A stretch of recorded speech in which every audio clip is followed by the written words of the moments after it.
alang-alang sa salita ng Diyos. Dadali natin pong minamahal mga karal, the beloved elder, Brother Noel Braganza. Praise the Lord. Palakpakan po natin ang ating malapay noon. Amen.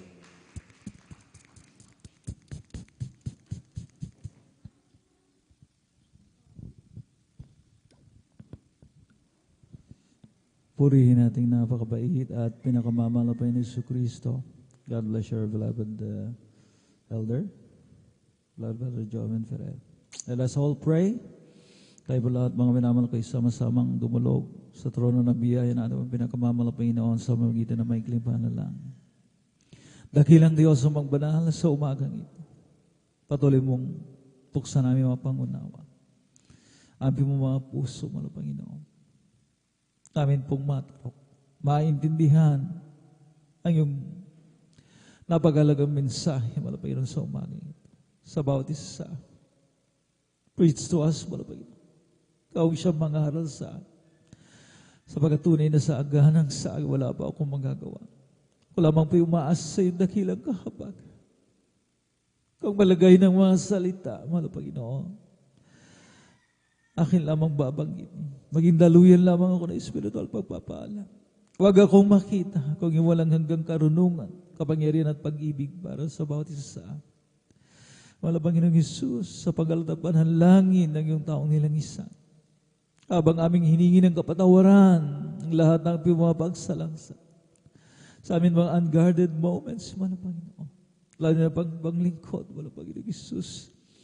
Hallelujah. Aming sama-samang sinasaway, pinapalaya sa namang uri ng demonyong halang ng kaaway, demons of doubts, hindrances and beliefs cast out right now, in the mighty name of Jesus. Bigyan natin ng gising na palakpak ang ating pong pinakamamahal na Panginoon. Lahat ay magsabi ng malakas na praise the Lord. Hindi inaantok na amen. Purihin natin ang pinakamamahal na Panginoon. Magising na po tayo mga minamahal ko sapagkat alas 5 na. Mamaya ay maliwanag na. Kaya kung kanina hindi po naiwasan na tayo po ay nakaidlip. Amen? Amen? Ngayon naman mga minamahal ko ay ating pong paglaanan ang bahaging ito. Ang pagdadala ng mensahe ng kaligtasan. Ang pinakamataas sa pagpupuri, pagluwalhati, pagdadakila at pagsamba ay nauukol lamang sa ating nag-iisa at pinakamamalapay ni Jesucristo. Muli nating palakpakan na ating pinakamamalapay na para magising yung ating pong mga diwa. Kapag hindi tayo pumalakpak mga minamahal at medyo sumaldal tayo dyan sa ating pong mga kinauupuan o kaya medyo may mga dala tayong unan. Mga minamahal na talagang very convenient, na talagang walang ibang kauwian yan, kundi tayo po'y matutulog at masasayang ang mensahe, mga minamahal ko ng Panginoon sa umagang ito. Ang dobleng paggalang na may pagmamahala ay pong pinapaabot sa tao ng Diyos, sa man of God, sa huling propeta ng ating pong pinakamamahal Panginoon sa ating kapanahunan, ang ating pong minamahal at iginagala na Evangelista Weldes Radalmeda. Patuloy po nating inaalala ang mga banal na turo ng ating pong beloved Mama Dear, ating beloved Assistant Pastor Lina C. Almeda. At di po natin pwedeng makalimutan. Amen. Ang mga aral at turo na kanila pong ibinahagi sa atin nung sila pa po ay kapiling po natin mga minamahal ko. At nariyan ang kanilang mabutihing mga anak na sila po ang katuwang ng ating po mga minamahal na mga magulang sa Panginoon para patuloy ang ating pong banal na iglesia sa kanyang pagbimisyon. Amen? Pangaral ang ebanghelyo ng kaligtasan sa lahat ng dako ng mundo. At sa kanila po maitinalagang mga manggagawa sa pangasiwa ng ating beloved ordained preacher at ng kanyang minamahal na anak. Sa lahat ng kanilang co-pastoral workers, a blessed morning, aking pinapaabot sa lahat ng ating mga beloved elders na kasama po natin sa ngayon at sa inyo po, aking mga iniibig na mga kapatiran na narito, na nagsasakripisyo. Amen? Bagamat napakasarap matulog, medyo sinasabi ng ilan, yung lamig ng Disyembre ay nananatili. Amen? Masarap matulog sa umaga. Amen? Pero kinakailangan po natin mga minamahal ko talagang pigilin, mga minamahal ko, mga minang kagustuhan ng laman. Amen? Amen? Para ating po maipakita sa ating pinakamamahal na Panginoon how we value, pinapahalagahan po natin ang bahaging ito. At of course, sa ating mga live webcast viewers na patuloy na sumusubaybay sa ating po banal na gawain, sinasamahan tayo kahit sa buong magdamag na ito, sa mga lugar kayo naroon, ang masaganang biyaya ng malang Panginoon ay sumainyo. Palakpakan po natin muli ating pinakamamahal na Panginoon Jesucristo. Everybody shout, praise the Lord. Malakas na praise the Lord. Ating pong tunghayan yung ating pong magiging tema ngayon pong umagang ito, mga minamahal ko. Sinabi riyan, a time for strength. Panahon ng kalakasan. Alam niyo po, meron pong sinulat si Apostol Pablo dito sa banal na kasulatan na waring mahirap maunawaan. At ating pong basahin yung ating pong opening verse, pambugan na teksto, mga minamahal ko. Dito po sa aklat ng 2 Korinto, kabanatang 12, ang talatay 10. Kindly. Paki-flash po yung English translation sa ating screen. Amen, praise the Lord. Dito po sa 2 Korinto, Kapitulo 12, versikulo 10, ganito pong sinasabi, kaya nga ako'y nagagalak sa mga kahinaan, sa mga pagkaapi, sa mga pangangailangan, sa mga pagkakausig, sa mga paghihinagpis, dahil kay Kristo, sapagkat pagka ako'y mahina, ako nga'y malakas. Dito po mga minamahal ko sa wikang Ingles. Sinabi rito, therefore I take pleasure in infirmities, in reproaches, in necessities, and persecutions, in distresses, for Christ's sake. For when I am weak, then I am strong. So sa biglang tingin, mga minamahal ko, para bagang contradictory. Salungat, especially yung last sentence ng versikulong ito. Ang sabi ni Apostol Pablo, kung ako nga ay mahina, then ako ay malakas. How could that be possible? Paano nga mangyayari yung isang bagay na pwedeng pagsabayin? Di ba? Mga minamahal? Mahirap po unawain yung sinasabi ni Apostol Pablo, yung kanyang pahayag na kapag ka ako'y mahina, ako nga ay malakas. Hindi nyo ba mga minamahal kung matarok? Dahil, reality speaking, kung pagbabasihan ng katotohanan, ang tao, maging ng Kristiyano man, ay pinanghihinaan.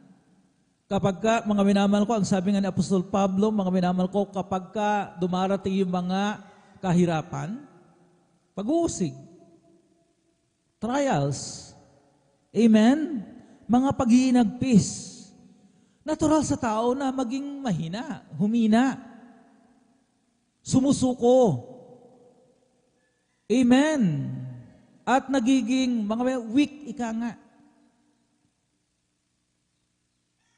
Pero ano itong sinasabi, mga minamahal ko ni Apostol Pablo? Kung lohi ko ang pag-uusapan, parang malabo. Di ba? It doesn't make sense. Anong gusto niyang ipaunawa sa mga anak ng Diyos na narito? Para lubos po natin maunawaan itong pahayag na ito ni Apostol Pablo, na kapag ka ako'y mahina, ako nga ay malakas. Atin pong bigyang pansin yung ibinigay sa kanya na sinasabi ng Bibliang tinik sa laman. Ang sabi nga mga minamahal ko, para hindi po siya magpalalo, hindi siya magmalabis. Dahil kung biyaya ang pag-uusapan, talagang too much, mga minamahal ko, ibinigay sa kanya. Amen? He was a good church leader. Si Apostol Pablo, ano nga bang mga achievements niya? Abogado.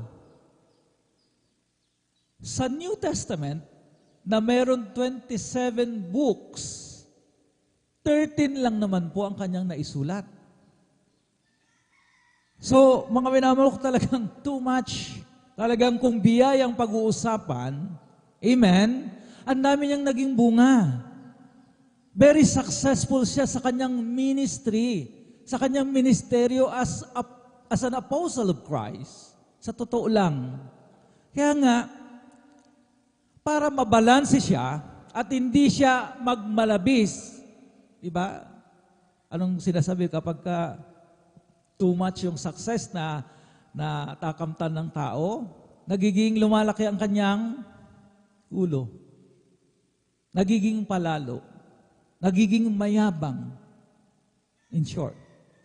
So ang sabi mga minamahal ko ng mga talatang nauna, para maintindihan po natin na yung sinasabi niyang, for when I am weak, then I am strong. Sabi mga minamahal ko, dito po sa 2 Korinto, Kabanatang 12, ang talata ay 7 hanggang 9. At bago natin basahin, mahalaga na maunawaan po natin na itong tinik sa laman na ito, talagang taimtim niyang ipinanalangin na maalis sa kanya.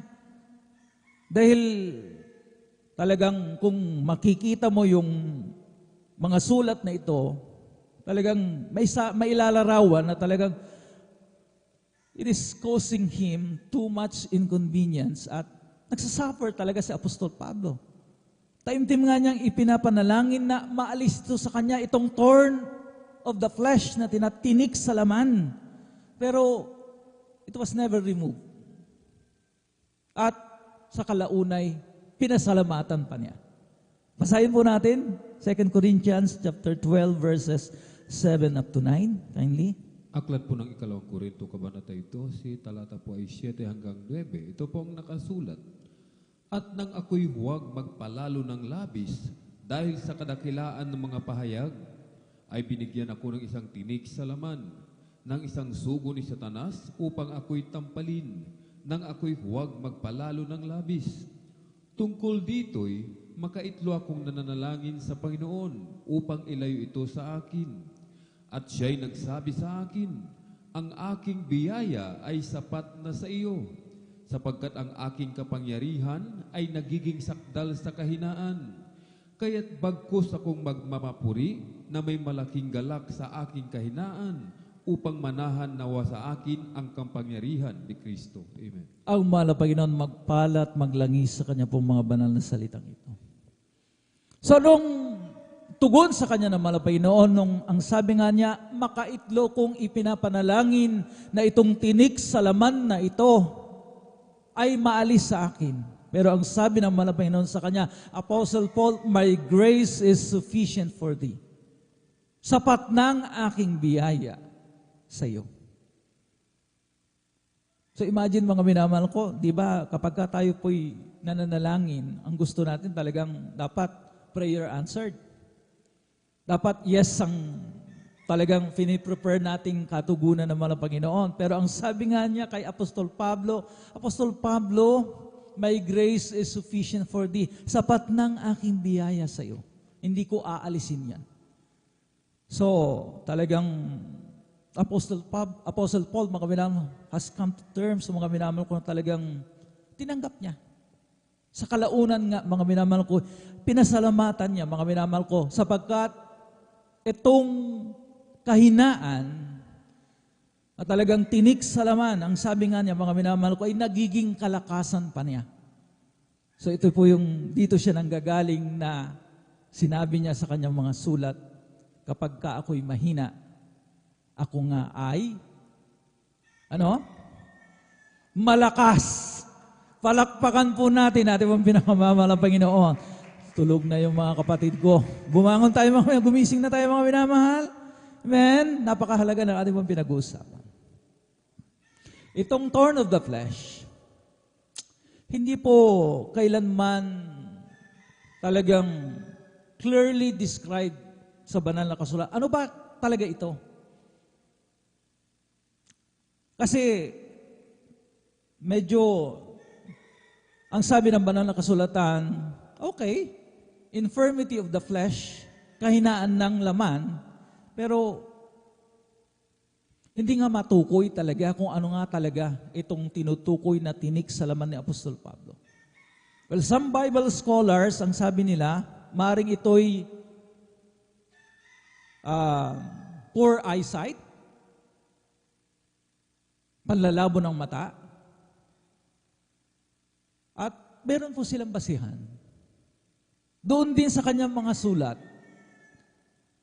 maaring ngayon lang po natin, mga minamahal kong mababalangkas at mababasa itong mga bersikulong ito. Dito sa Aklat ng Galacia, Kabanatang 4, ang talatay 13 hanggang 15. Dito po nila ibinase, maaring panlalabo ng mata.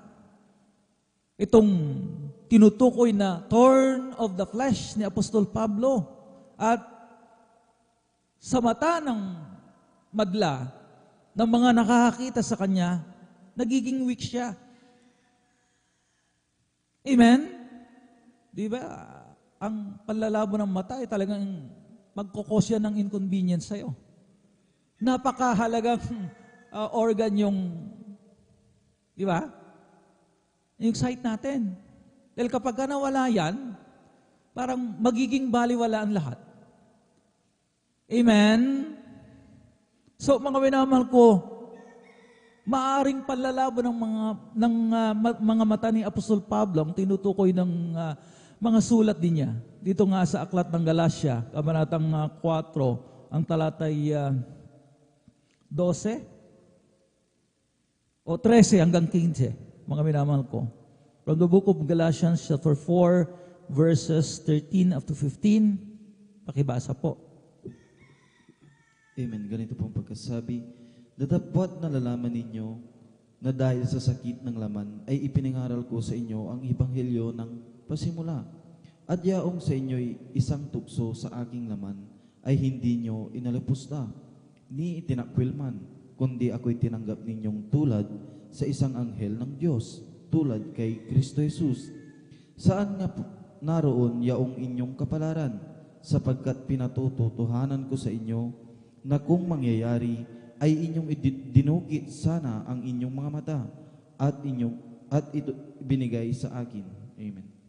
So itong mga sulat na ito ang maring pinagbasihan mga minamahal ko ng mga Bible scholars kung bakit nila nasabing maaring itong thorn of the flesh na sinasabi ni Apostol Pablo ay yung panlalabo ng kanyang mga mata. Dahil dito sa versikulo 15, ang sabi nga dito, saan nga naroon yung inyong kapalaran? Sapagkat pinatutuhanan ko sa inyo na kung mangyayari ay inyong dinukit sana ang inyong mga mata at ibinigay sa akin. Amen? So gusto niyang papalitan yung kanyang mga mata na maaring malabo. Amen?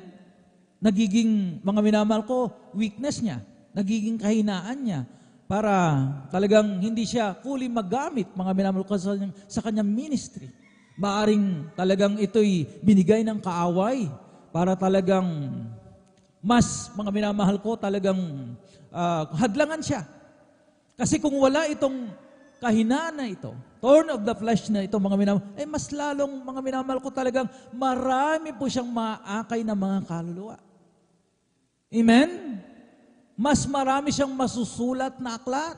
Imagine, mga minamahal ko, doon nga sa New Testament, doon sa Bagong Tipan, 13 books, 13 books, mga minamahal, 13 books ang kanyang naisulat. Amen? So, 14 na lamang yung natitira doon sa mga ibang apostol. Amen? So, kung mga minamahal ko talagang papakita siya ng kanyang mga achievements, talagang si Apostol Pablo, mga minamahal ko, ay marami pong nagawa. At ito ang gustong hadlangan ng kaaway para hindi siya lalong pakinabangan. Amen. So nauunawaan na po natin, mga minamahal ko. Palakpakan po natin ating pong pinakamamahal na Panginoong Jesucristo. Lahat ay magsabi ng praise the Lord. So, tayo ngayon, mga minamahal ko. Just like Apostle Paul, anong aral na makukuha natin dito, mga minamahal ko? Nung una, mga minamahal ko, talagang ipinapanalangin niya na maalis to sa kanya, mga minamahal, itong thorn of the flesh. Pero sa kalaunay, pinasalamatan pa niya. Dahil ang sabi nga niya, nagiging balanse akong tao. Hindi ako nagmamalabis. Hindi ako magsa-self-destruct. Amen? Dahil yun talaga, mga minamahal ko, ang realidad, mga minamahal ko ng buhay. Kapag talagang masagana tayo, lahat ng mga desires po natin ay pagkakalob ng mga Panginoon. Imagine that. Bakit din natin makaya? Amen? Baka mag-self-destruct nga tayo dahil, teka, di ba? Okay na ako, buong-buo na ako. Wala na akong mahihiling pa. Baka pati Diyos makalimutan natin. Amen? Kaya nga po, sinasabi ng the Lord's Prayer, give us this day our daily bread. Para araw-araw tayong humingi sa Kanya, sapagkat ang tendency ng tao, kapag ka naibigay ng kanyang pangangailangan, nakakalimot sa Diyos. Amen po ba? Kaya nga mga minamahal ko, minsan mga minamahal ko, pasalamatan natin at hindi ibinibigay ang lahat ng ating mga dinidesire. Dahil yung mga iba doon, talagang, di ba, out of our mga minamahal ko, yung talagang tayo, ang dami natin mga hinihiling, mga minamahal ko, na talagang pansarili lamang. More of our wants than our needs. Sa totoo lang. Di ba? Ang mga iba, mga minamahal ko, sa ating mga ipinapanalangin ay nakakalungkot mang sabihin, kapritsyo na. Hindi na natin pangangailangan. At yun ang mali ng mga ibang Kristiyano. Dahil yan ang pinangako ng malabay noon ay yung ating mga pangangailangan, mga minamahal ko, and I will supply all your needs. Hindi sinabing all your wants. Dahil magkaiba po yung needs and wants. Palakpakan po natin yung pinakamamahal na Panginoon Jesucristo. Kaya kung hindi binibigay, huwag kang magtampo.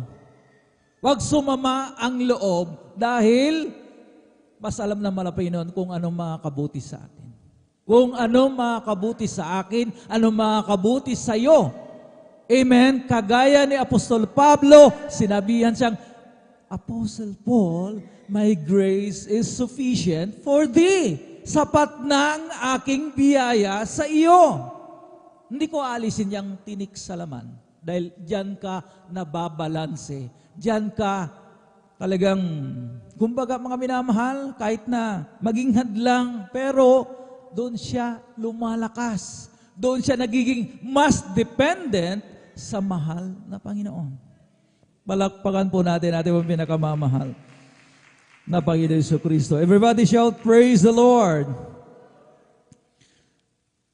Self-reliance. Ano ba ang self-reliance? Umaasa sa sarili. Gusto ba ng mahal na Panginoon yun o hindi? Dahil kung gusto yun ng mahal na Panginoon, wala na siyang halaga sa atin. Dahil kaya mo naman palang mabuhay ng saganang sayo. Hindi ka nanghihingi sa mahal na Panginoon dahil, di ba? Self-sufficient ka na. Self-reliant ka na. Wala ka ng pangangailangan sa mahal na Panginoon kung ganyan. At ayaw ng mahal na Panginoon na ang isang Kristiyano ay maging self-reliant in its spiritual essence na tinatawag. Lahat ay magsabi ng praise the Lord. Lahat ay magsabi ng amen. So mga minamahal ko,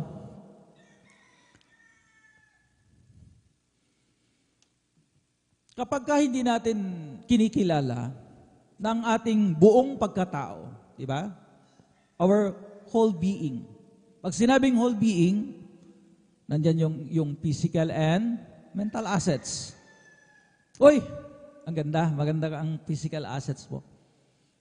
Guwapo, maganda, matangkad, maputi, di ba? Ay talagang flawless. Kaya nga. Matalino ka. Amen? At meron kang mga material possessions.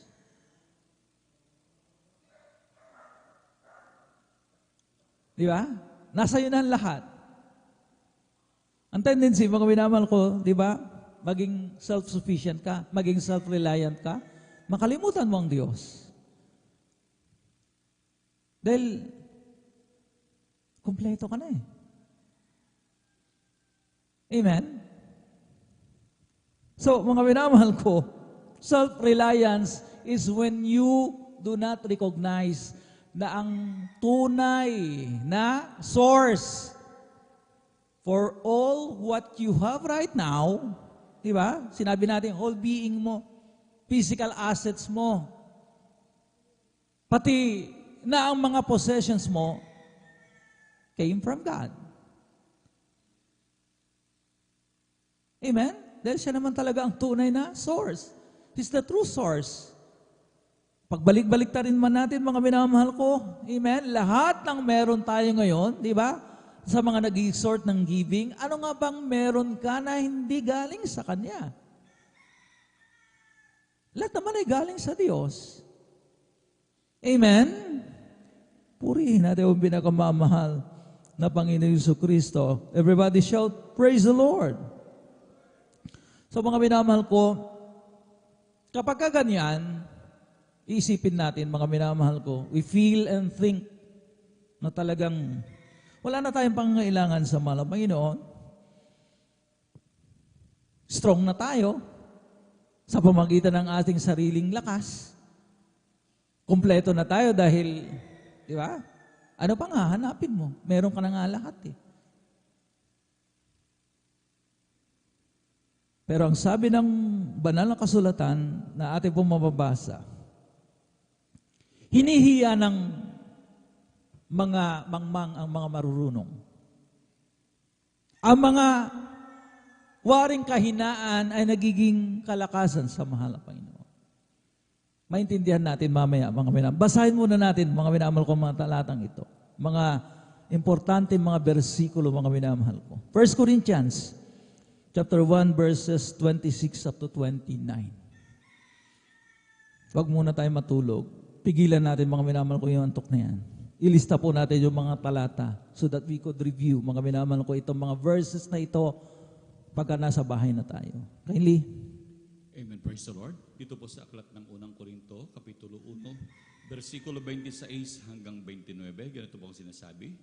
Sapagkat masdan ninyo ang sa inyo'y pagkatawag, mga kapatid, na hindi maraming marurunong ayon sa laman, hindi ang maraming may kapangyarihan, hindi ang maraming mahal na tao ang mga tinawag, kundi pinili ng Diyos ang mga bagay na kamangmangan ng sanlibutan upang hiyain niya ang mga marurunong, at pinili ng Diyos ang mga bagay na mahina ng sanlibutan upang hiyain niya ang mga bagay na malalakas, at ang mga bagay na mabababa ng sanlibutan at ang mga bagay na hinamak ang pinili ng Diyos. Oo, at ang mga bagay na walang halaga upang mawalang halaga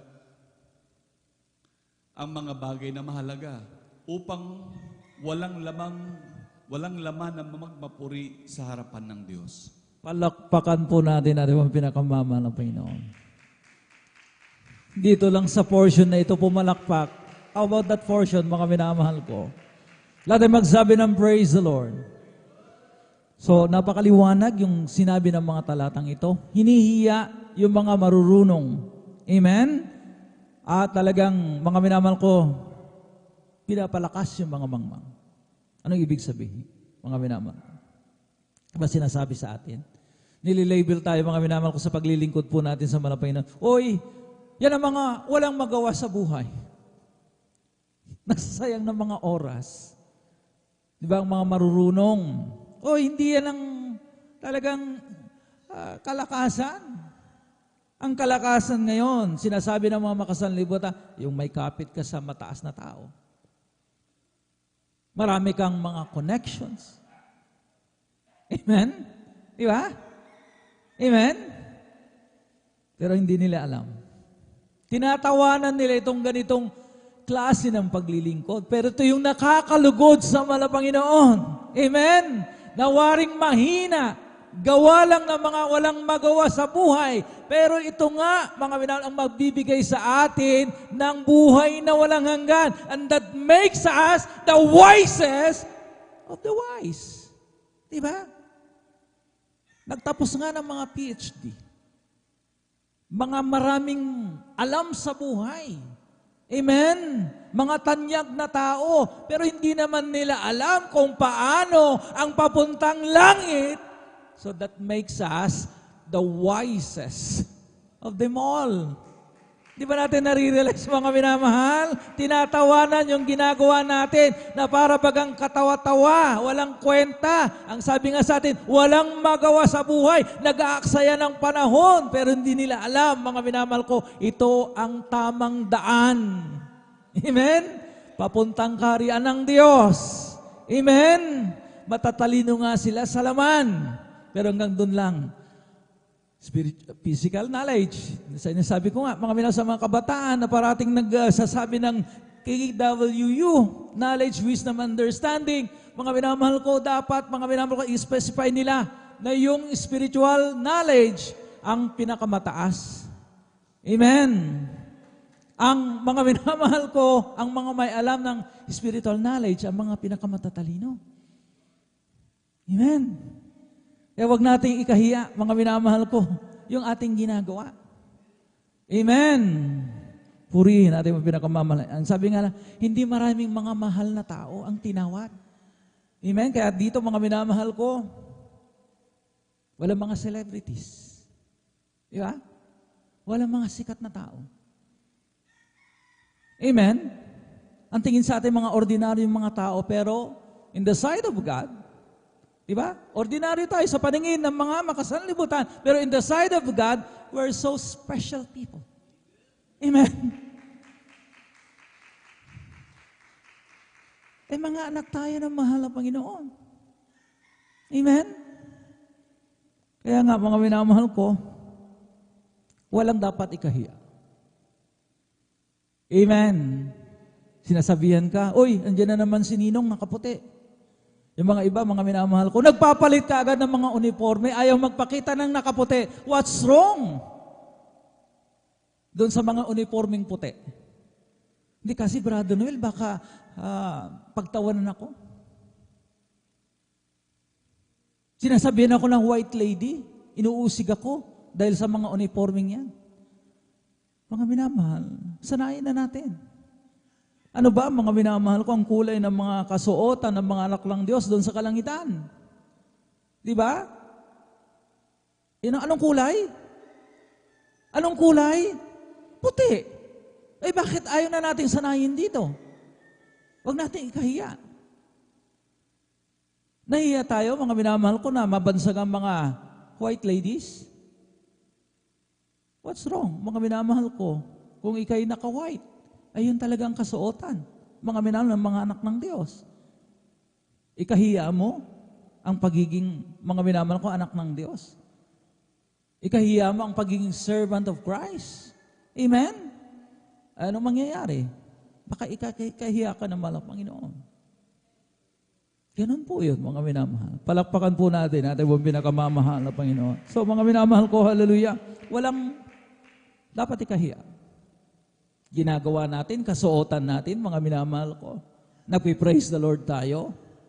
Ang mga ilang Kristiyano, ang lakas ng sigaw kapag nandito sa pananambahan. Grabe ang sigaw ng praise the Lord. Hallelujah, praise the Lord. Sa labas, kumusta?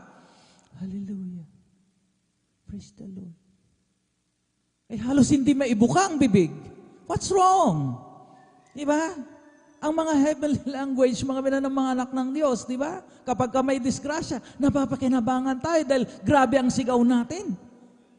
Yung ating kapatid, mga minamahal ko, habang nandun sa eroplano, kung wala siyang nagsisigaw, sinasabi ng mga piloto, mga minamahal ko, sino yung nagsisigaw dyan sa likod na babae? Sapagkat nung nagsisigaw na siya, meron pong napakalaking kamay na humawak doon sa harapan ng eroplano at nakalapag sila. Sound and safe. Tapos ikinakahiya natin, mga minamahal ko, wag masyadong sumigaw ng hallelujah, praise the Lord, baka pilosopuhin ka ng mga makasanlibutan. Wag. Amen? Purihin natin ang pinakamamahal. Napakalinaw, mga kumpleto, mga minamahal ko, ang sinabi ng ating pong mga binasang talata. Kaya nga mga minamahal ko, wag, mga minamahal ko, talagang sumandig sa mga binigyan ka ng katalinuhan. Gamitin mo sa tama. Wag mong ipagmayabang. Binigyan ka ng magandang physical assets, mga minamahal ko. Huwag mong ipagyabang. Huwag kang maging self-reliant dyan. Maganda ako. Medyo hindi ka gaanong kagandahan. Tumabi ka. Meron bang ganon? Di ba? Ang physical na kagandahan ay nagfe-fade. What matters most ay yung inner beauty. Pag wala ka niyan, mga minamahal ko, yung external beauty will fade. Yung inner beauty, mga minamahal, what makes you, mga minamahal, so special. Amen? Amen? Purihin natin ang pinakamamahal ng Panginoon. Pati na, mga minamahal ko, ang mga mayayaman sa salibutan ito. Diba? Charge them who are rich in this, mga minamahal ko, in today's world, mga minamahal ko, sinabi kay Apostol Pablo, na wag umasa sa kayamanang hindi nagtatagal. Kaya mga minamahal ko, hallelujah, talagang, kumbaga mga minamahal ko, isang kamangmangan, na sinasabi nila mga minamahal, wala akong panahon sa mga ganyang gawain dahil mayaman ako. Marami akong pera. Marami akong ari-arian. Pero mga sinabihan, mga minamahal ko sa Apostol Pablo, ito po sa aklat ng unang Timoteo, mga minamahal ko. Kabanatang 6, ang talata 17 hanggang 19. Kindly.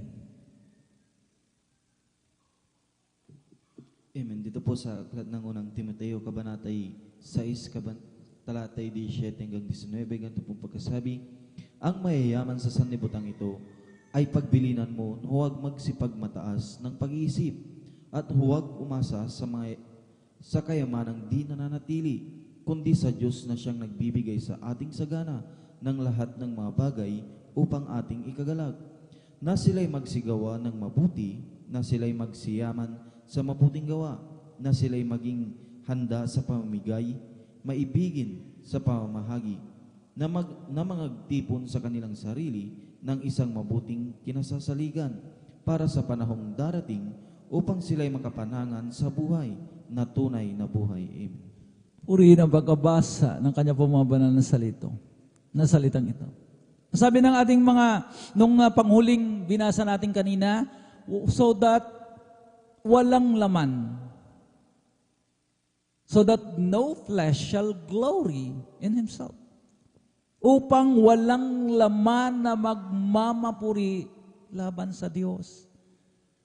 Sapagkat ang tao hindi makapagmamalaki kailanman sa Diyos. Amen?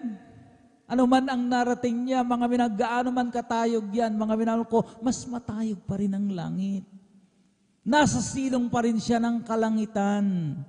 Kaya mga minamahal ko, pati na yung mga mayayaman. Ang sabi nga kay Apostol pa, pagbilinan mo nga sila, pagsabihan mo nga sila na huwag umasa sa kayamanang di nananatili. Amen? Na magtipon sila, mga bilang ng isang mabuting kasasaligan, a good foundation. Amen? For themselves, sa mga minamahal ko, ito yung mga spiritual na bagay. Ito yung magandang pundasyon.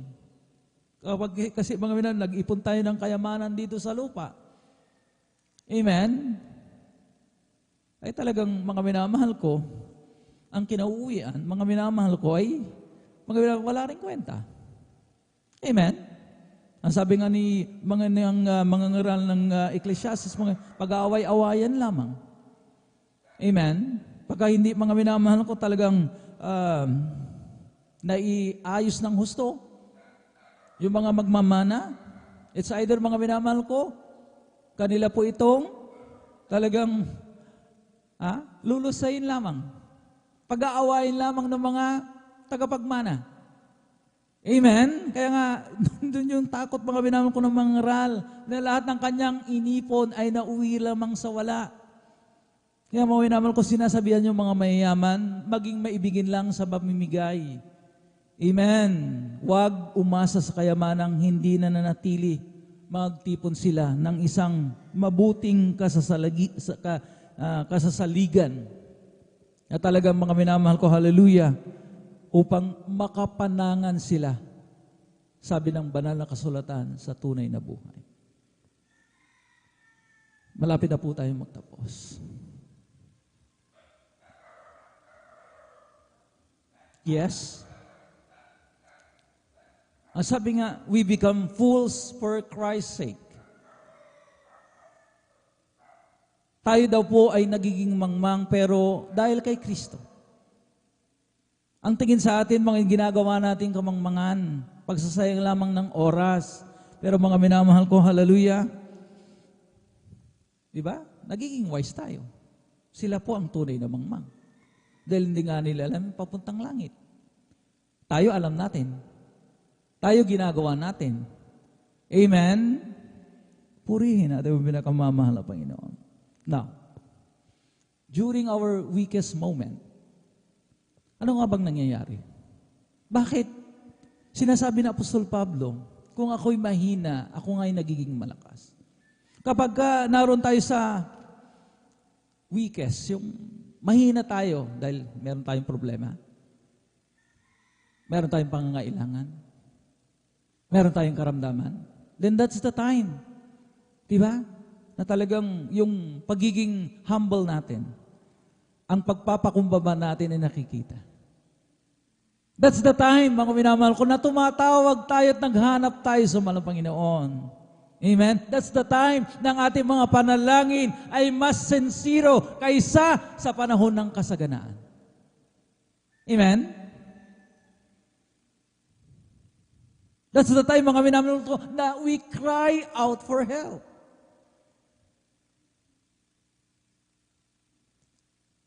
Nagsusumamo tayo ng kagalingan sa mahal na Panginoon. Umiiyak tayo, mga minamahal ko, sa mahal na Panginoon, na tayo po ipagalingin sa ating mga nararamdaman.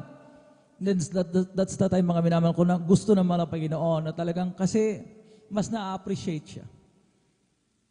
Mas, mga minamahal ko, nakikita niya yung pangangailangan natin sa Kanya. Kaya inaalaw niya minsan, mga minamahal ko, yung mga weakest moments natin. Panahon ng paghinagpis, ang sabi ng Apostol Pablo. Panahon ng mga pagsubok. Panahon ng kahirapan, na kahit nanghihina tayo, pero mga minamahal ko, hallelujah, naroon, mga minamahal ko, ang pagkakataon ng Diyos na palakasin tayo.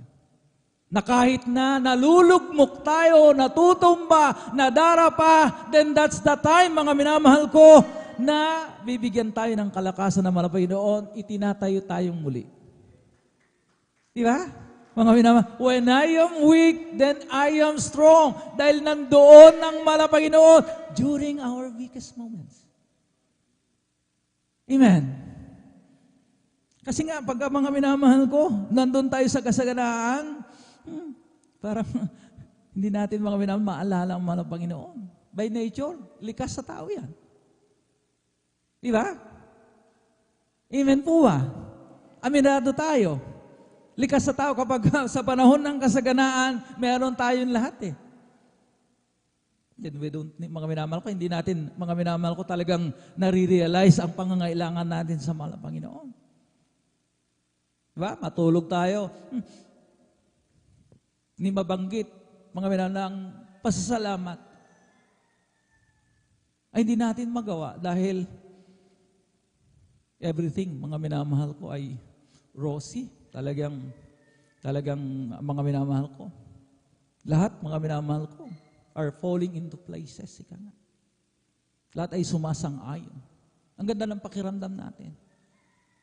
At talagang doon, mga minamahal ko, na talagang doon nga tayo nagiging, mga minamahal ko, talagang self-reliant. At ayaw ng Diyos ng ganong mga minamahal ko attitude.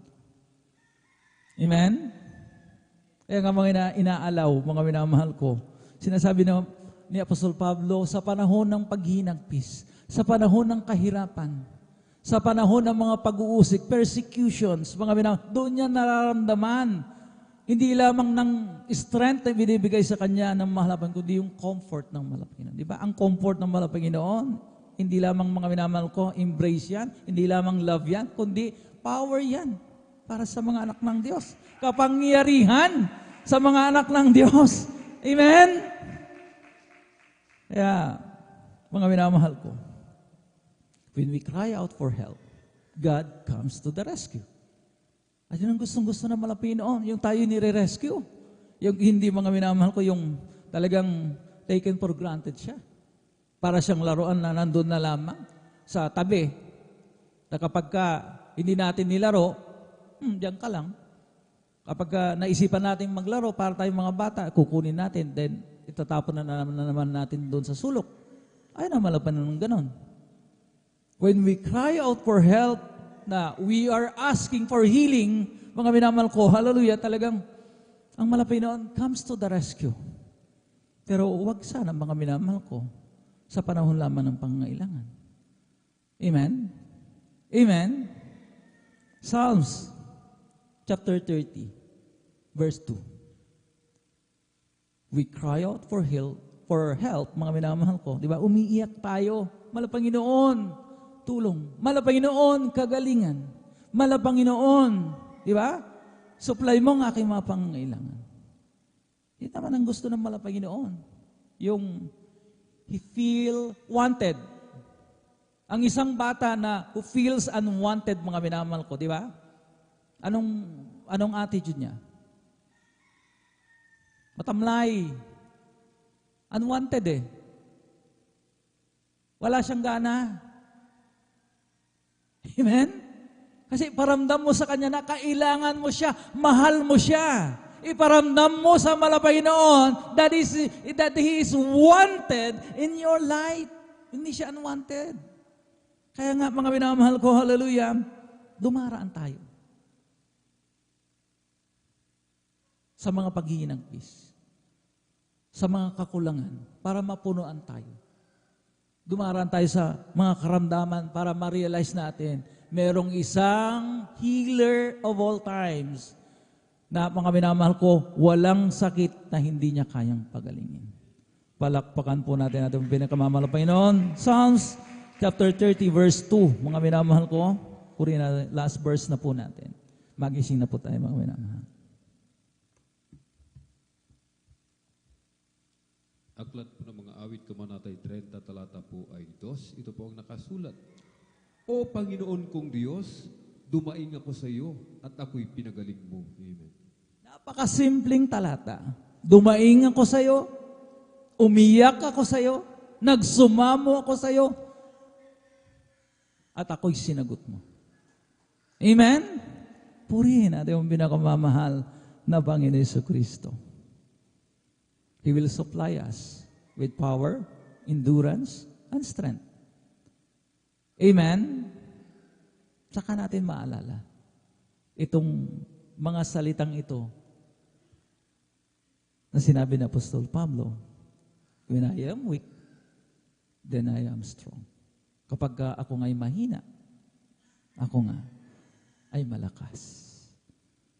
Tayo po lahat, mga minamahal ko, tumayo.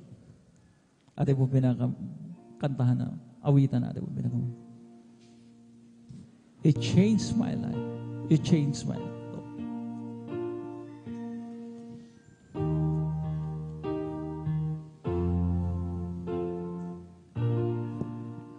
Because when I'm weak, you gave me strength. When I'm lonely, you're there to comfort me. When I feel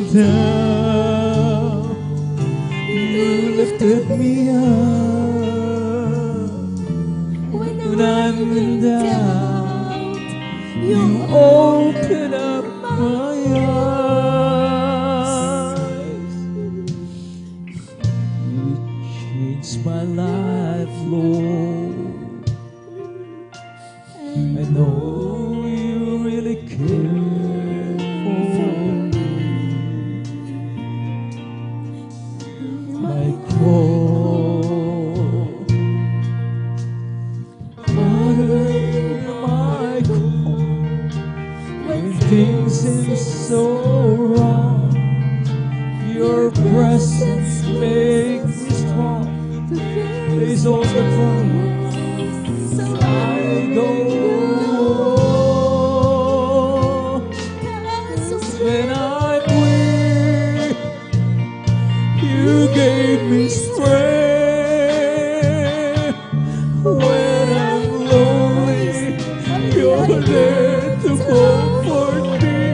Hallelujah. When I feel down, you lifted me up.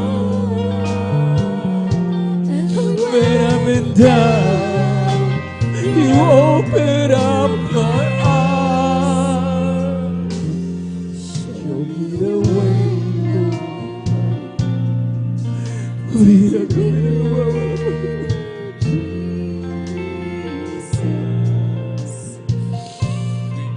Sabi na kapag tayo pinanghihina, tayo pinalalakas ng Diyos.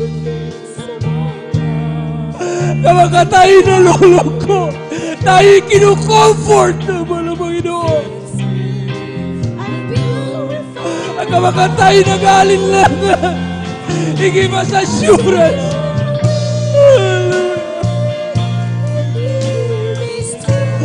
Napakabait naman ang Panginoon. Nakala natin minsan, iniwanan na tayo. Pinabayaan na tayo naman ang Panginoon. But He's allowed this discomfort,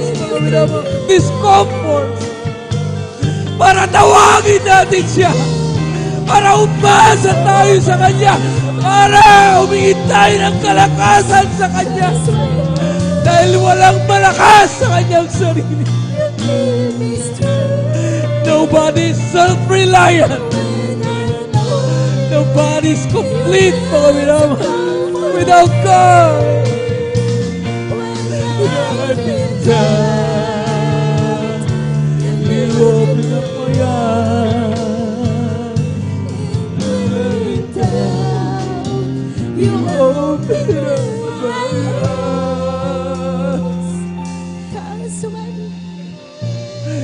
Hindi nagsasawa ang malapay doon. Hindi paalala sa akin. Merong langit na nag-aantay. Nung dumaranas tayo ng kawalan dito sa lupa. Ang feeling natin, pakiramdam natin mga minamahal.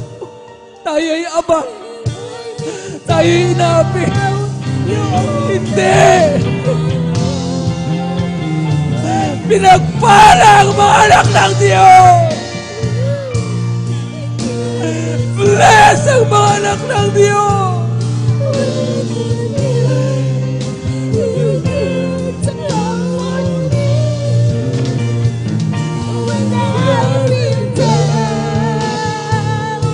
You lifted me up when I'm in doubt. You open up my eyes when I'm weak. When I'm nagkababalay. Patuloy na ipinapaalala sa atin naman ang Panginoon. Go on, my sons and my daughters. Walang dapat ikahiya. Kung sinasabihan, nililabel tayo na mga walang magawa sa buhay. Pero alam natin, ito ang tama. Ito ang tamang daan. Pamuntang karya ng Diyos. Binabansagan tayo mga mahihina. Pero actually, tayo po may mga binamang pinagpahalang mga anak ng Diyos.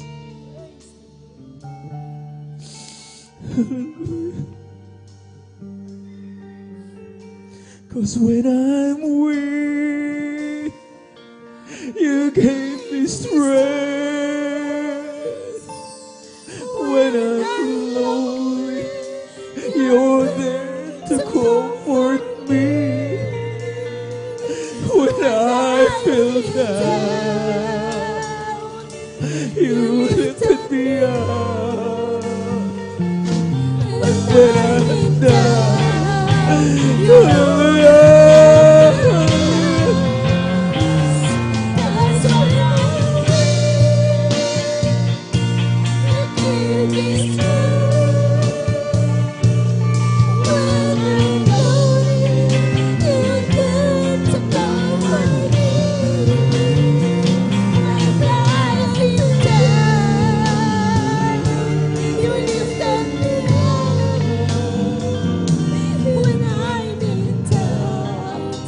you open up my heart when I'm weak. Purihin natin ang pinakamamahal ng Panginoon. Tayo mo lahat mga minamahal ko yun. Sama-samang dumulog sa trono ng biyaya natin ang pinakamamahal. Inalangin natin mga minamahal. Bigyan tayo ng sapat na kalakasan ng Panginoon to go on. Nakakaramdaman tayo ng panghihina. Ang mga iba'y gusto na sumuko. Pero, hallelujah. Nariyan naman ang Panginoon. Tayo po mga minamahal ko, hallelujah. Ay tinatayo. Sinasabi, anak, patuloy lang. Iakbang mo ang iyong mga paa. Papunta sa akin. Don't worry. I will help you. I will guide you. Samahan kita. In every step of the way. Purihin ka mo ng Panginoon. Hallelujah. Hallelujah.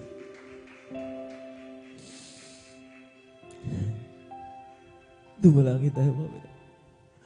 Unahin natin mga minamahal kapakanan na ating mo pala na iglesia.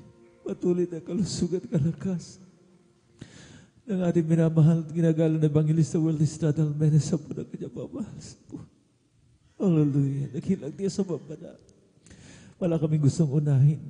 Sabi mo pa na lang, kundi ang kapakanan, patuloy na kalusugan, dagdag na mga taon para sa aming minamahal na Evangelista Weldy Estrada. Magdiriwang kami ng 40th year church anniversary, Panginoon. Makita namin siya. Masilayan. Muli ang manamgan. Hallelujah. Hallelujah. Hallelujah. Sa po ng kanyang mamahal sa po. Hallelujah. Minamahal mamanggaga. Ang minamahal mga kapatid, hindi namin nakakapiling sa paglilingkod sa iyo. Paalala mo sa kanila. Hallelujah. Ang iyong mga pangako.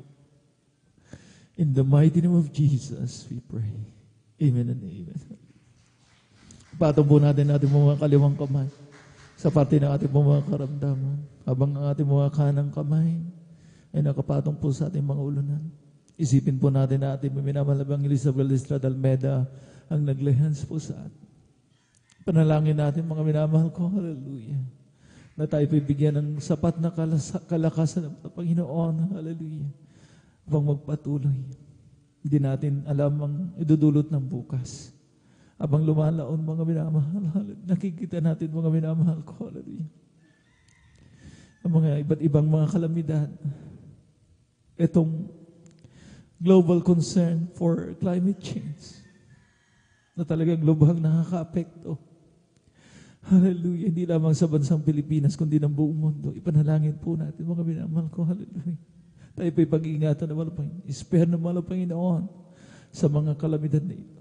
Hallelujah. Dumalangin tayo. Dakilang Diyos sa babala. Nalalaman mo ang aming mga pangailan. Wala, Panginoong Isus, hallelujah, ikaw ang nangako. That you will supply all our needs, wala, Panginoon. Pagalitin ang aming mga karamdaman sa pagkalat ng panalangin ng aming minamahal, ginagalang na Pastor Weldistrada Almeda, aming pong sama-samang sinasaway. Ang lahat ng mga yung mga karamdaman, mga hallelujah, kahirapan, mga pagsubok, mga bisyo, na natili pa sa amin. Cast out in the mighty name of Jesus, demons of diabetes, TB, hallelujah, skin cancer, throat cancer, leukemia, TB, diabetes, cast out in the mighty name of Jesus. Poverty cast out in Jesus' name. Be spiritually blessed in the mighty name of Jesus. Hallelujah. All vices began in Jesus' name. Amen and amen. Hallelujah.